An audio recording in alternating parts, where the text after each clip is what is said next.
Hello my dear students, welcome back to my channel iconic Sangeeta maths academy. कैसे हैं आप लोग? आई होप सब लोग अच्छे से होंगे। और बताइए मेरे प्यारे प्यारे बच्चों, कैसे हो? तो देखिए, आज मैं क्लास 5th वालों के लिए लेकर आई हूँ, ठीक है, एक प्रैक्टिस पेपर। ठीक है, ये डायरेक्टरेट ऑफ एजुकेशन वालों ने भी निकाला है। 5th क्लास के कोई भी बच्चे जो हैं वो इसको प्रैक्टिस कर सकते हैं। ये लोग तो कर ही सकते हैं जो यहाँ पे पढ़ते हैं, और 5th क्लास के और भी जो स्कूल्स में पढ़ने वाले बच्चे हैं उनको भी ये काफ़ी हेल्पफुल रहेगा। ठीक है, तो देखिए इसमें आपको दिया है, ये हिंदी इंग्लिश दोनों में होता है। ठीक है, all questions are compulsory, marks of each question is indicated against term. ठीक है, जैसे ये क्वेश्चन दिया है, इसके सामने ही इस क्वेश्चन का कितने नंबर का है ये वो दिया हुआ है। ठीक है, तो पहला क्वेश्चन हमें इसमें गिवन है, Sneha went to market and bought some vegetables from a shop. Sneha, ये स्नेहा है, ये एक शॉप गई और वहाँ से उसने कुछ वेजिटेबल्स खरीदी। क्या क्या खरीदी उसने? टमाटो खरीदी, जिसका प्राइस लिस्ट दे रखा है हमें, जो 12 रुपये किलो है, यानी 12 रुपीज़ पर केजी, यानी 1 केजी का जो क्या कहते हैं प्राइस है वो हमें 12 दिया हुआ है। ये हिंदी वालों के लिए है। टमाटर 12 रुपये, आलू 10 रुपये, प्याज 16 रुपये, गाजर 18 रुपये और लौकी 8 रुपये।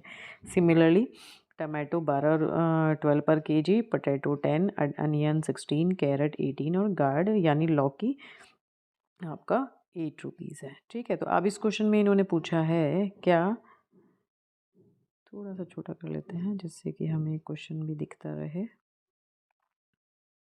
प्राइस उसका। ठीक है, ये हमें दिया है, Sneha wants 2.5 kg of tomato. ठीक है, how much will it cost? ठीक है, हिंदी वाले समझ लीजिए, स्नेहा ने 2.5 किलोग्राम टमाटर खरीदना चाहती है, उनका मूल्य कितना होगा? ठीक है, तो देखिए अब टमाटर खरीदने हैं उसको, 1 kg का जो प्राइस है वो कितना है? 12 है। तो 2 kg का कितना होगा? 12 × 2 है ना, तो ये तो हो गया 2 kg के लिए। अब और कितना बचा है? उसे 1/2 kg और ख़रीदना है, तो 1/2 kg के लिए जितना 1 kg का प्राइस है उसका हाफ कर दें, तो हाफ कर देंगे, कितना हो जाएगा? 6। तो 24 में आप 6 ऐड कर दीजिए, 24 + 6 कितना हो जाएगा? 30। तो it means 30 is the answer. तो इट मीन्स उसको, ठीक है, कितने रुपीज़ देने होंगे? 30 रुपीज़ देने होंगे। नेक्स्ट क्वेश्चन है इसमें, how much how much does 3.5 kg of potato cost? यानी 3.5 किलोग्राम आलू की कीमत कितनी होगी, ये हमें यहाँ पर बताना है। तो देखिए, आलू हमें यहाँ पे क्या रेट दिया है? आलू का 1 kg का रेट दिया है 10। तो 3 kg कितना हो जाएगा? 10 × 3, और ये कितना हो जाएगा? 30। अब इन्होंने बोला है 3.5, ठीक है, यानी आधा किलो और। तो जो ये 1 kg है उसका हाफ कर दें हम, 1 kg का जो रेट है वो कितना हो गया? 5। तो 30 में हम 5 ऐड कर देंगे, कितना आ जाएगा? 35 आ जाएगा। तो इट मीन्स 3.5 किलो यानी 3.5 kg ऑफ पोटैटो की जो कॉस्ट होगी वो 35 रुपीज़ होगी। ठीक है, नेक्स्ट क्वेश्चन है, what is the price of 1 whole 1/4? है ना, 1.25 किलो बोलते हैं इसको। 1 होल 1/4 किलोग्राम प्याज का मूल्य कितना होगा? तो देख लेते हैं पहले 1 kg का क्या कॉस्ट दिया है हमें। ठीक है, 1 kg का हमें जो कॉस्ट दिया है वो दिया है 16। ठीक है, तो इसका हम फोर्थ कर दें, क्योंकि उन्होंने 1/4 बोला है, तो इसका हम फोर्थ कर दें, कितना हो जाएगा? 4 4 ज़ा 16। तो 16 में हम 4 ऐड कर देंगे, तो कितना हो जाएगा? 20 रुपीज़। ठीक है, तो इट मीन्स इसका आंसर हो जाएगा क्या कहते हैं, फर्स्ट वाला 20 रुपीज़ हो जाएगा। नेक्स्ट है, how much does 1/2 kg of carrot cost? Carrot के अगर हम आधा किलो कैरेट खरीद रहे हैं, ये जो स्नेहा है ये आधा किलो कैरेट खरीद रही है।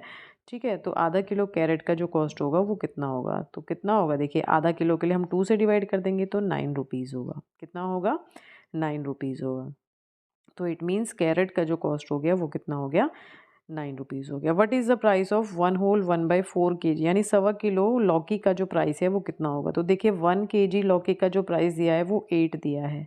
कितना दिया है? 8 दिया है। तो अब 1/4 kg का कितना हो जाएगा? 8/4। तो 8/4 कितना हो गया? 2। तो 8 + 2 कितना हो जाएगा? 10। तो इट मीन्स 1.25 किलो जो लौकी का प्राइस होगा वो कितना हो जाएगा? 10 रुपीज़। ठीक है, नेक्स्ट उसने कुछ चीज़ें अब मिला के खरीदी हैं। अब ये कह रहे हैं जो जो ये सारी चीज़ें उसने खरीदी हैं। ठीक है, Sneha have bought 2.5 kg of tomato, 3.5 kg of potato, 1 whole 1/4 kg of gourd and 1 whole 1/4 kg of onions, है ना। ये आई थिंक यही वाले हैं 1/14। हाँ, इसी में से जो जो हमने प्राइस निकाले हैं अब इन सब का टोटल बताना है।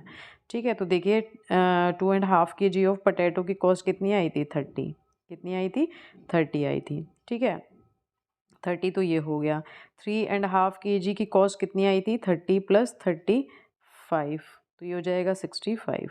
ठीक है, फिर आगे इसमें अनियंस की कॉस्ट कितनी आई थी? आई थिंक 20 रुपीज़ आई थी अनियंस की। 4, हाँ, अनियंस की कॉस्ट आई थी 20 रुपीज़। ठीक है, तो अब हम यहाँ पे लगा लेते हैं 30 + 35, ये हो गया टमाटो पटैटो। अनियंस की कॉस्ट हुई थी 20। ठीक है, और गार्ड की कॉस्ट कितनी हुई थी? 10 रुपीज़। ठीक है, बॉटल गार्ड की।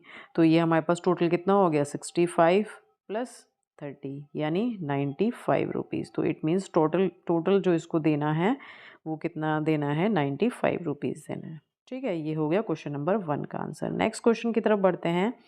ये भी क्वेश्चन क्या कहते हैं, 2-2 नंबर के हैं।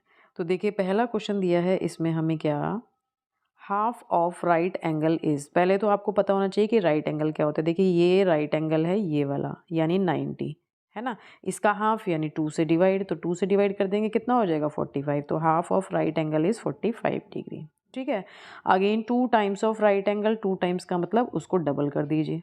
राइट एंगल कितना होता है? 90, तो 9 2 ज़ा 18 और ये 0 लगा देंगे। ठीक है, तो it means 2 times of right angle कितना आ जाएगा? 180 आ जाएगा। ठीक है, अब इसमें पूछा है कि इस शेप में टोटल नंबर ऑफ एंगल्स कितने होंगे। तो देखिए 1 2 3 4 5, 1 2 3 4 5, इसमें टोटल नंबर ऑफ एंगल्स जो होंगे वो 5 होंगे। जो भी अगर हमें शेप इस तरह से दे रखी है, कोई रेगुलर पॉलीगन दिया है, तो उसमें जितनी भी साइड्स होंगी, है ना, उतनी ही उसमें एंगल्स हो जाएंगे। अब जैसे इसमें देखिए ट्राइंगल है, ये इसमें 3 साइड्स हैं, तो इसमें total number of angles in this shape इसमें 3 हो जाएंगे। ठीक है, नेक्स्ट है इसमें आपका, पहले गोले में ये कह रहे हैं, पहले गोले में 25 के गुणनखंड दिए हैं, दूसरे गोले में 35 के गुणनखंड दिए हैं, ये पूरे। ठीक है, 25 और 35 का सबसे साझा गुणनखंड क्या होगा? इसको इंग्लिश में देख लीजिए कि पहले वाले गोले में 25 के गुणनखंड दिए हैं, दूसरे वाले में 35 के यानी 35 के दिए हैं, 25 के दिए हैं, तो बिगेस्ट कॉमन फैक्टर क्या होगा? इसमें से बिगेस्ट कॉमन फैक्टर क्या होगा? तो देखिए कॉमन फैक्टर ये वाले हैं, क्या क्या है? 1 और 5। अब इनमें से दोनों में से बड़ा कौन सा है? 5 है, तो बिगेस्ट कॉमन फैक्टर क्या हो जाएगा हमारा? यहाँ पे 5 हो जाएगा। ठीक है, नेक्स्ट इसमें कह रहे हैं, इस वाले में 2 और 5 का सबसे छोटा साझा गुणनखंड है, क्या होगा? सबसे छोटा, यहाँ पे बड़ा पूछा था, यहाँ पे सबसे छोटा पूछ रहे हैं। ठीक है, तो यहाँ पर देखिए 2 के सारे फैक्टर्स हैं, ये सारे 5 के फैक्टर्स हैं, इनमें साझा यानी कॉमन क्या है? 10 और 20। अब इसमें सबसे छोटा पूछा है, तो सबसे छोटा क्या है? 10 है, तो इट मीन्स यहाँ पे ये स्मॉलेस्ट कॉमन मल्टीपल का मतलब कंफ्यूज मत होइएगा, ये एलसीएम के बारे में ही बात हो रही है, लीस्ट कॉमन मल्टीपल के बारे में, तो ये 10 हो जाएगा। ठीक है, नेक्स्ट थर्ड क्वेश्चन दिया है, what part of the given shapes are shaded, इसमें से कौन सा पार्ट शेडेड है, कितना, वो आपको मैच करना है यहाँ पे। ठीक है, तो इसको मैच कर देते हैं। देखिए ये हमारा कितना है, ये टोटल कितना दिया है हमें?